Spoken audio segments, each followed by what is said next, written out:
नमस्कार दोस्तों, स्वागत है आपका हमारे चैनल पर। आज घर में काफ़ी चहल पहल थी। छोटी ननद दीपा की शादी 15 दिन बाद ही थी, तो सब उसकी तैयारियों में लगे हुए थे। बड़ी ननद सारिका और उसके पति संजय घर आए हुए थे। सब लोग पापा जी के कमरे में बैठकर इसी बारे में चर्चा कर रहे थे, जबकि घर की बहू ज्योति सबके लिए चाय नाश्ते की तैयारी कर रही थी। जैसे ही चाय नाश्ता तैयार हुआ, वो सबका चाय नाश्ता लेकर उनके कमरे में आ गई। लेकिन उसके कमरे में प्रवेश करते ही सब लोग चुप हो गए।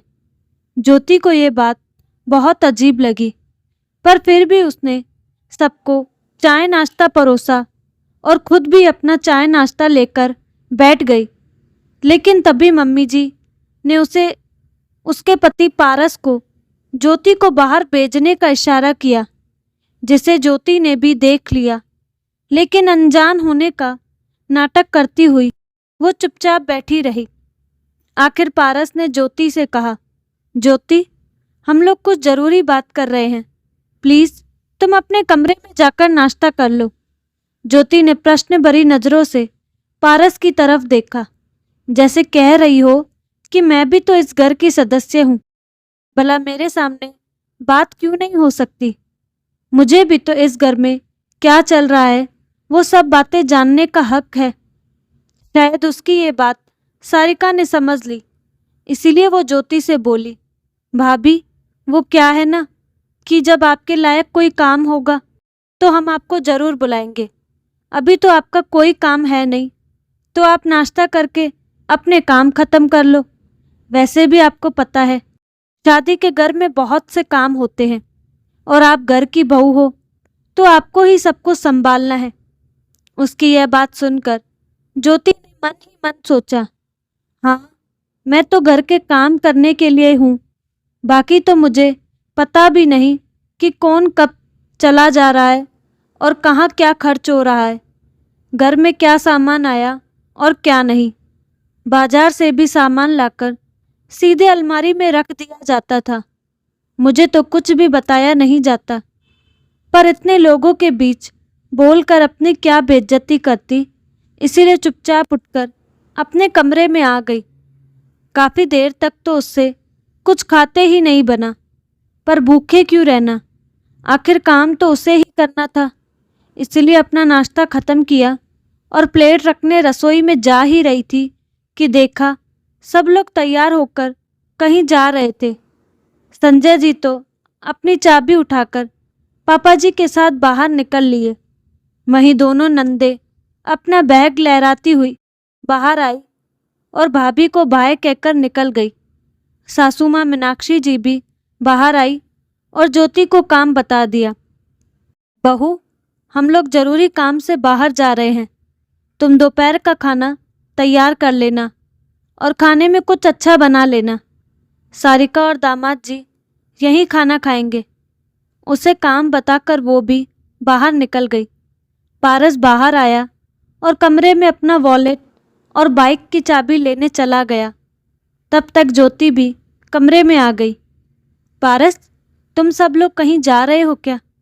उसकी बात को सुना अनसुना कर पारस बोला, अभी मम्मी ने बताया तो सही कि जरूरी काम से जा रहे हैं।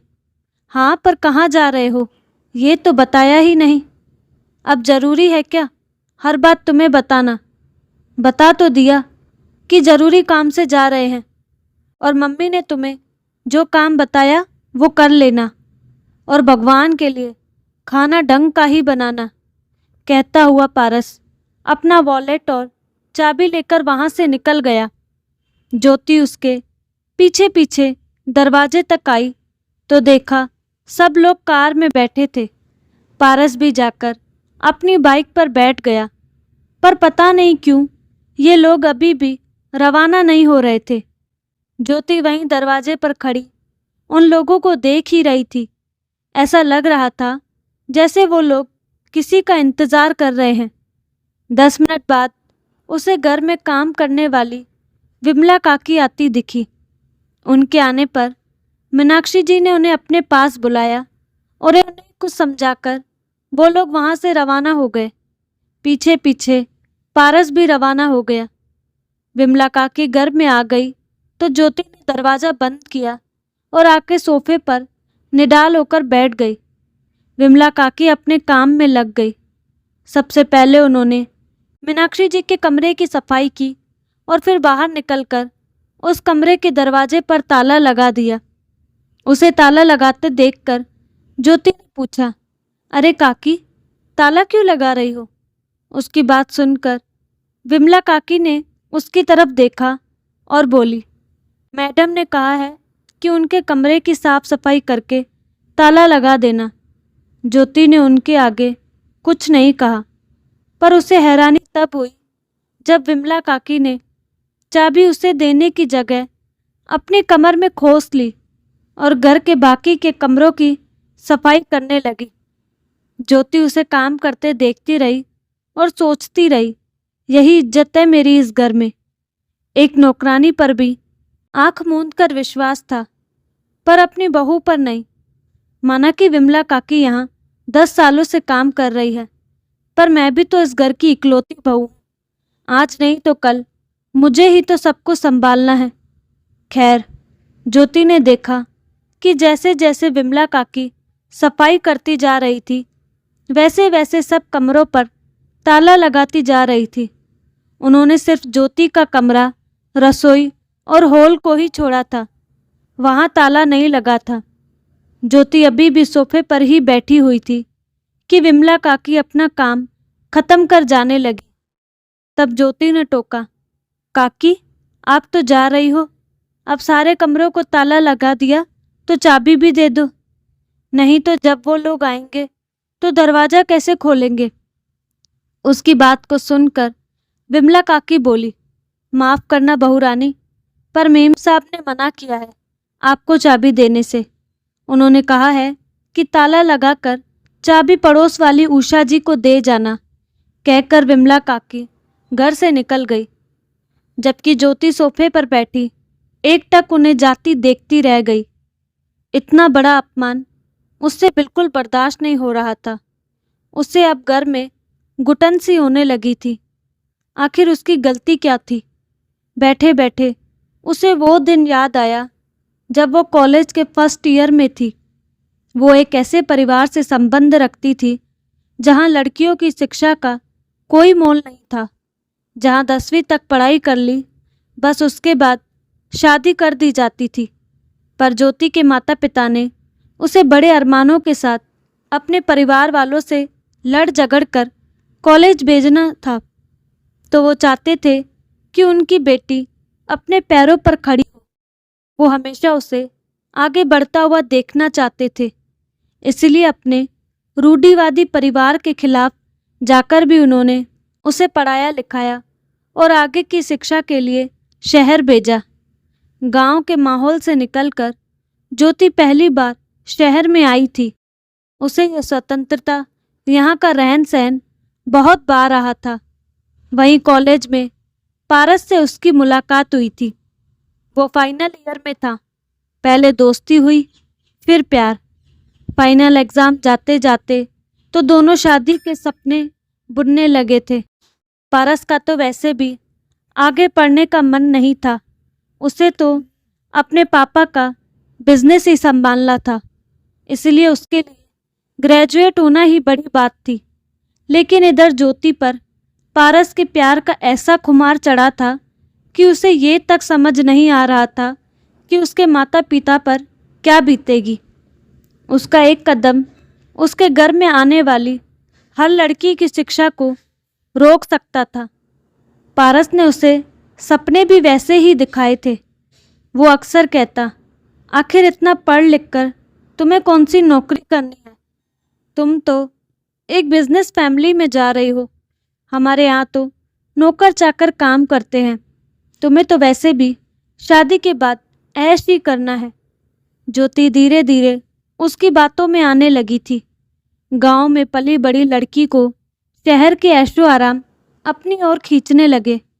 उसे पारस पर अपने से ज़्यादा विश्वास हो चला था, पर वो जानती थी कि उसके माता पिता इस शादी के लिए तैयार नहीं होंगे। उधर पारस के माता पिता भी तैयार नहीं थे। ज्योति उनके स्टैंडर्ड से मेल नहीं खाती। उन्होंने पारस को मना कर दिया, लेकिन पारस अपनी जिद पर अड़ा था। किसी तरह ज्योति के गांव में भी यह बात पहुंच गई और उसके माता पिता उसे वापस गांव ले गए। पर कहते हैं ना, प्यार की खुमारी सब कुछ करवा देती है। एक रात ज्योति सबको नींद में छोड़कर गांव से भाग गई। पैसे नहीं थे तो जाते जाते अपनी माँ की अलमारी से सोने के गहने और कुछ पैसे चुरा लाई। पारस तो शादी के लिए तैयार ही था, सो दोनों ने मंदिर में जाकर शादी कर ली। पारस के माता पिता ने शुरुआत में अपनाने से मना कर दिया, इसीलिए उन गहनों को बेचकर उन्होंने अपना खर्च चलाया। जब तक प्यार का नशा और जेब में पैसे थे, सब ठीक था। लेकिन धीरे धीरे जब जेब ढीली हुई तो असलियत सामने आने लगी। लड़ाइयाँ शुरू हो गई, पर यह दौर ज़्यादा दिन नहीं चला। पारस अपने माता पिता का इकलौता बेटा था। 2 बेटियां थी, पर बुजुर्गावस्था में बेटा ही सहारा बनेगा, ये सोचकर उन्होंने पारस को बुला लिया और मजबूरी में ज्योति को भी अपना लिया। ज्योति को लगा कि अब ऐशो आराम वाली जिंदगी शुरू होगी, लेकिन असली जिंदगी तो अब शुरू हुई थी। ससुराल में ना नौकर चाकर थे, बस एक विमला काकी जो सफाई करती थी। बाकी रसोई से लेकर छोटे बड़े सारे काम ज्योति के हिस्से में आ गए। अब पारस भी पूरी तरह से अपने माता पिता के कहे में रहने लगा। ज्योति को जिम्मेदारी मिली थी, अधिकार नहीं। अब उसे पछतावा होने लगा था। माता पिता का दिल दुखाकर जो उसने चुना वो क्या सही था? खैर, जब तंद्रा टूटी तो वह रसोई में जाकर खाने की तैयारी करने लगी। दोपहर के 3 बज चुके थे। सब लोग घर लौट आए। पारस उषा जी के घर से चाबी लेकर आया और हमेशा की तरह सामान सीधे मीनाक्षी जी के कमरे में रख दिया गया। सभी वहां जमा थे। जब ज्योति खाने के लिए बुलाने आई, उस समय दीपा अपने नए सोने के गहने पहनकर दिखा रही थी। शायद आज ही की शॉपिंग थी। ज्योति को देखकर उसने झटपट गहने उतारे और बैग में रख दिए। मीनाक्षी जी अचानक भड़क उठी। बहू, तुम्हें तमीज़ नहीं कि किसी के कमरे में कैसे जाना है? तुम यहाँ क्या कर रही हो? ज्योति बड़बड़ाते हुए बोली। जी, वो खाने के लिए बुलाने आई थी। पारस भी गुस्से से बोला। खाना क्या भाग रहा था? हम आ तो रहे थे। तुम्हारी हिम्मत कैसे हुई मम्मी के कमरे में आने की? ज्योति की आंखों में आंसू आ गए। वह बोली, मैं भी तो इसी घर की सदस्य हूँ, मैं क्यों नहीं आ सकती? मीनाक्षी जी बोल पड़ी। नहीं आ सकती, यहाँ कीमती सामान रखा होता है। मुझे नहीं पसंद तुम्हारा यहाँ आना। अब तो ज्योति को जैसे किसी ने चुपचाप चोरी का आरोप जड़ दिया हो। उसने कहा, आपको मुझसे ज़्यादा विमला काकी पर भरोसा है, जबकि मैं इस घर की बहू हूँ। मैं घर में मौजूद थी, फिर भी आपने सारे कमरों में ताला लगवाया और चाबी उषा जी के घर दे दी। आपको मुझ पर रत्ती भर भरोसा नहीं था। मीनाक्षी जी ने ताना मारते हुए कहा। हाँ, नहीं है मुझे तुझ पर भरोसा। जो लड़की अपने माँ बाप की सगी नहीं हुई, वो हमारी क्या होगी? तू तो अपनी माँ की अलमारी से गहने चुरा लाई थी। हमें क्या भरोसा कि तू हमारे गहने नहीं चुराएगी? मीनाक्षी जी ने आज दिल की भड़ास मुंह पर निकाल ही दी। सुनकर ज्योति बिल्कुल हैरान रह गई। उसे ऐसा लगा जैसे किसी ने आईने के सामने खड़ा कर उसे नंगा कर दिया हो। अपनी इस प्रतिबिंब को तो वो देख भी नहीं पा रही थी और ना ही कुछ कह पा रही थी। इसलिए अपने आंसू लेकर कमरे के बाहर निकल गई और अपने कमरे में जाकर बैठ गई। आज सचमुच उसके माता पिता का चेहरा उसे याद आ रहा था। उनके विश्वास को तोड़कर आज जो कुछ उसे मिल रहा था, शायद वो उसी के लायक थी। आखिर रात ही हो गई। सबने अपना खाना बनाकर खा पी लिया, लेकिन ज्योति को किसी ने कहा भी नहीं। आज उसे पता चल रहा था कि उसकी वैल्यू क्या है। शिक्षा उसके पास थी नहीं, फर्स्ट ईयर के एग्ज़ाम दिए ही नहीं थे, पर फिर भी अपने स्वाभिमान को मारकर जीना नहीं चाहती थी। इसीलिए उसने अपनी शिक्षा को पूरी करने की ठानी। जानती थी कि घर में कोई भी पैसा नहीं देगा, इसीलिए उसने दूसरे दिन एक छोटे स्कूल के नौकरी के लिए अप्लाई किया। भला एक 12वीं पास लड़की को क्या नौकरी मिले, पर फिर भी डेमो के बाद प्री प्राइमरी टीचर की जॉब उसे दे दी गई। सैलरी सिर्फ 5,000 रुपये। पहले तो घर में कोई इस बात के लिए तैयार नहीं था, लेकिन 6-7 घंटे के लिए कम से कम ज्योति से छुटकारा मिलेगा, ये सोचकर ही मीनाक्षी जी ने हाँ कर दी। अब अपनी सैलरी से ही उसने फॉर्म भरा और अपनी आगे की शिक्षा शुरू की। आखिर अथक परिश्रम और समय के साथ उसने अपनी शिक्षा भी पूरी की और अच्छी जगह पर नौकरी भी लग गई। इसी बीच को एक बेटी की माँ भी बनी। धीरे धीरे घर वालों ने भी उसे स्वीकार कर लिया, लेकिन आज भी मन का एक कोना खाली था। कई बार कोशिश भी की माता पिता से बात करने की, लेकिन पिता ने ये कहकर धुतकार दिया कि तेरा साया भी अपने घर पर नहीं पड़ने दूंगा। इसीलिए उस धुतकार को अपनी जिंदगी का हिस्सा मानकर वो अपनी जिंदगी जीती रही। तो दोस्तों, आपको ज्योति के साथ ससुराल में जो भी हुआ वह सही लगा या गलत, अपनी राय कमेंट बॉक्स में ज़रूर दें और साथ ही हमारे चैनल को लाइक, शेयर और सब्सक्राइब करना ना भूलें। धन्यवाद।